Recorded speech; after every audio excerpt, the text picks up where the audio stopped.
Hi everyone, this is Dustin Overson with America's Dream LLC, and I'm trying something different today. Hopefully I'm getting better at these videos and everybody's learning something that's watching them.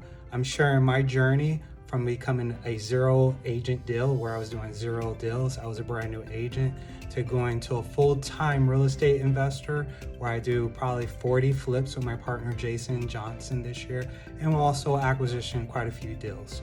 So today I had an agent come in and she was really excited. She met us at our grid event, America's Dream Grid event, and she wanted to be an investor. So of course I asked her her normal questions and she's like, hey, I want to be part of your team. I love what you guys are doing. And I was talking, how long you been a real estate agent? She's like, a year. I said, how many deals have you done? She's like, none. She's like, well, I'm full-time. I work 40, 50 hours a week and I don't really have the time, and I'm trying to transition over to becoming an agent or a full-time investor. And I really would love to be a full-time investor first. So she wanted to know the steps and if she could join the team. So first thing I told her is, after the interview is we did take her onto the team. We gave her 6 to 9 months. We come up with a plan and a goal where in that 6 to 9 months, she's gonna have to be able to either be a full-time agent or a full-time investor. The conversation was very straightforward, as in I'm gonna hold myself accountable of holding you accountable of meeting these goals, the financial goals of becoming a full-time investor. And what we came up with was basically, I shared the plan that I use to help me get where I am. I only could share and know what process works from the process I have done myself. And I'm gonna share that process with you guys. How did you go from an agent doing 0 deals and in 2 years, you're doing 40 flips alone by itself, among other things as owning real estate companies, owning construction, doing title, doing all these other things. So we're gonna start with the simple part of the transition is mindset. So one, I learned very quickly was I needed to be financially stable. So you have to be financially stable if you're gonna flip. I know I hear no money down, 0 down. These are true things. We do buy houses with 0 money. We do buy houses with 0 money, and we make money at the end with no money in it. But we didn't get there right off the bat. And there is a process to this. And I'm going to share that right now. And it's some things some people don't want to hear. I'm only going to share what worked for me. And the first thing was is you got to have some savings. Everybody heard of Dave Ramsey, and I did read his book, and I am a believer, and that is what got me started. So I made sure that I had 6 months of savings. So I had 6 months.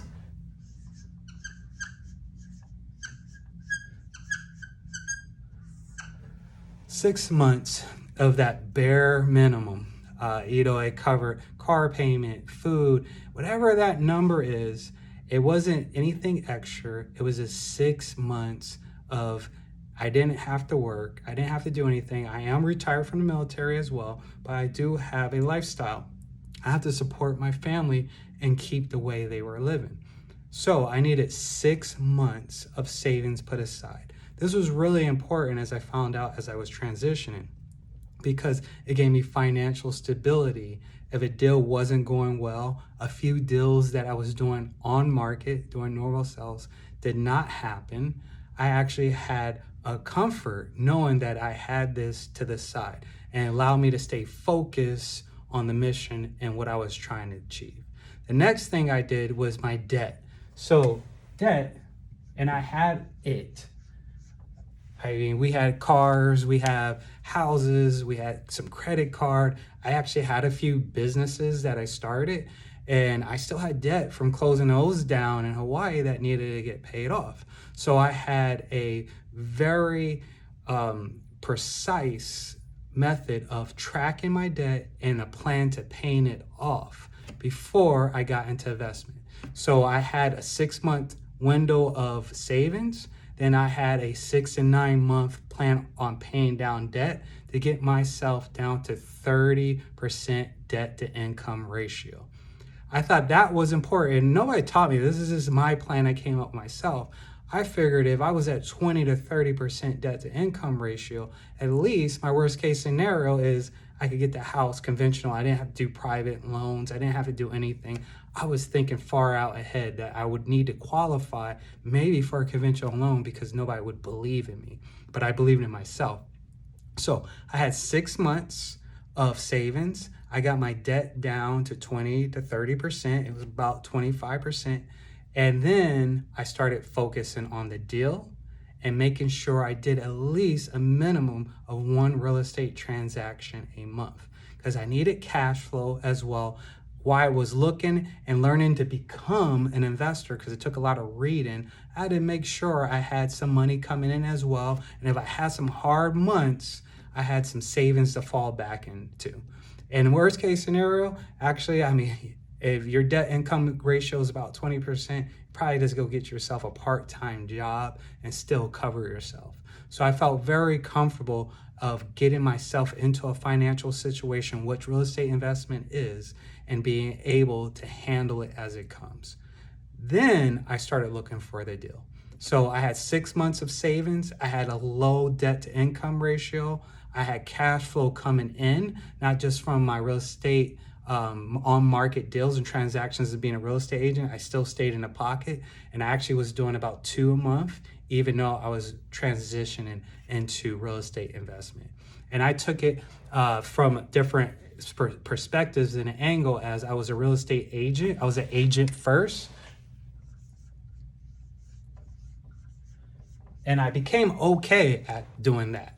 You know, I knew that was not my passion, not my calling, everything I really want to do, but I was an agent. Then I became an agent investor, right? So I was still making money as an agent. I was still doing some investing, but the majority of my money was coming from being a real estate agent.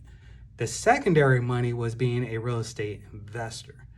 After a while, after I got to about 6 to 9 transactions on the flipping side, was I able to really kind of flip that coin and become an investor agent, where I was making more money being an investor than an agent, but I still had that money coming in. So I became an agent, then I was an agent investor, and then I became an investor agent. Then I became a full-time investor after that. That was the process. And I had to be really good at being uncomfortable. I had to be really good at not knowing what the next day was and become comfortable being uncomfortable. It's always going to happen. But if you don't have any money set aside and you really think you could just jump in and do 10, 15, 20 flips and have no money in your personal bank account, people lend to you, contractors trust you, and people invest in you, and you have $0 and you're doing 10 or 15 flips, I think is a far shot. I don't know anybody. I didn't do it that way, and I don't know anybody that has done it that way. Now, I've known people that do it and do 5 to 6 deals with very little in their account and not have 6 months, but they still had some type of savings in their account. And they are very cautious of not going on vacations, not taking any long breaks, and not overspending, and not using their flip money and the money they're getting for rehab to sustain a lifestyle. So I never, even to this day, have used my rehab money to live my lifestyle. Even to this day, we take our flip money and we continue to reinvest into our businesses. Maybe we're buying rentals or something like that. And that's what has allowed me to scale very quickly by continuing to reinvest in myself, which is a whole nother thing that I had to learn. But when you start believing in yourself more than others believing in you, and really just believe in what you're doing as an investor and trust in yourself, it's easier to start investing in yourself. It's easier to not take the paycheck and delay the gratification of success and money. And honestly, I think if I would have did it a different way for me, Dustin Overson, it wouldn't have worked out as well as it has. So if you're going to be a full-time investor, I could say, hey, yeah, I have purchased houses, me and Jason, with zero money down, and made money on the back end. Doesn't always happen like that. We do a lot of transactions, so we do see it happen often. But I would say even that zero money down thing that everybody's talking about is not fully true, because you still should have some money in your bank account. Because psychologically wise, if you're really thinking about it, when you're making a decision on $50,000 in rehab and you have $500 in your account, everything is going to seem overpriced. You're going to take on the first contractor that gives you the lowest price. You're looking for the cheapest contractor and you're gonna get the cheapest work, and your house isn't gonna look like you want it to look. And then you're gonna go back and try to fix it. Or is it gonna be done right when the home inspection comes back? And then that ARV value, that after repair value you thought you were gonna get, is gonna be $10,000, $15,000, $20,000 lower. And now you're disgruntled, you're frustrated, and you're upset at the market or the economy, but really internally, it was the decisions that you're making because you're not coming from a place of abundance. You're coming from a place of scarcity. And I really work on that mindset. And I've did a few classes, a few trainings for other brokerages and some other real estate teams. It makes a big difference. Having an abundance mindset versus a scarcity mindset will impact the way you scale, how you scale, when you scale, and your successfulness of making your business grow the way you want it to grow. And it all started for me, which was financial management, knowing that I had money in the account. I was able to have abundant mindset when I was looking at properties, when I was dealing with contractors. I never went the lowest. Sometimes I didn't always take the highest, but at least I would go in the middle.